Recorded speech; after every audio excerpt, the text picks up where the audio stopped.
बच्चों, जैसा कि पिछली क्लास में हम लोगों ने हाइड्रोजन स्पेक्ट्रम का डिस्कशन किया। आज की क्लास में हम डिस्कशन करने वाले हैं बोर के एटॉमिक मॉडल की।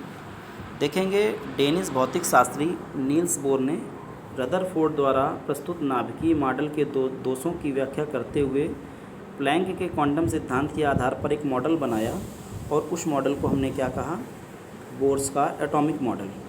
इस मॉडल की जो मेन बात थी वो पहली बात ये थी आपकी कि परमाणु में जो इलेक्ट्रॉन्स होते हैं वो न्यूक्लियस के चारों ओर एक क्लोज्ड सर्कुलर ऑर्बिट्स में रिवॉल्व करते हैं, एक बंद वृत्तीय कक्षा में चक्कर लगाते हैं।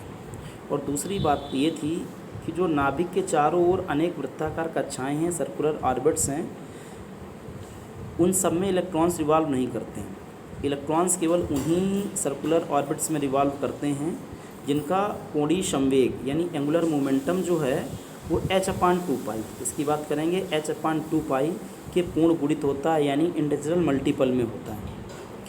तीसरी खास बात इस मॉडल की ये थी कि जो आपकी कक्षाएं होती हैं, ऑर्बिटल्स होते हैं, इनका जो ऊर्जा स्तर होता है वो फिक्स्ड होता है।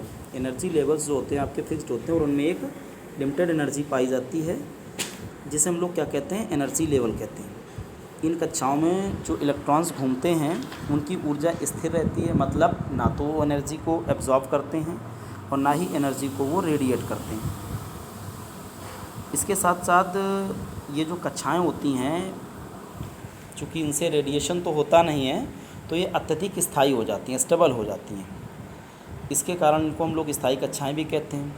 और नाभिक से दूर होने पर जो कक्षाएं हैं इनका ऊर्जा स्तर बढ़ता जाता है और इनको हम लोग अपनी केमिस्ट्री में प्रॉपरली KLMN के नाम से शो करते हैं और कक्ष संख्या 1 2 3 4 इस तरह से इसको प्रूफ करते हैं।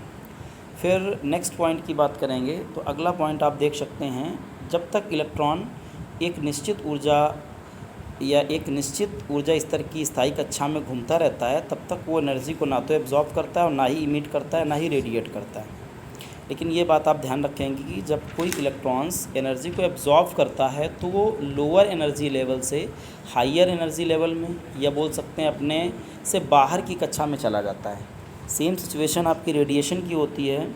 जब कोई इलेक्ट्रॉन आपका एनर्जी को एब्जॉर्ब करता है तो वो क्या करता है, एब्जॉर्ब करके हायर एनर्जी लेवल में चला जाता है। अगर वो रेडिएट करता है तो फिर हायर से लोअर एनर्जी लेवल में आ जाता है।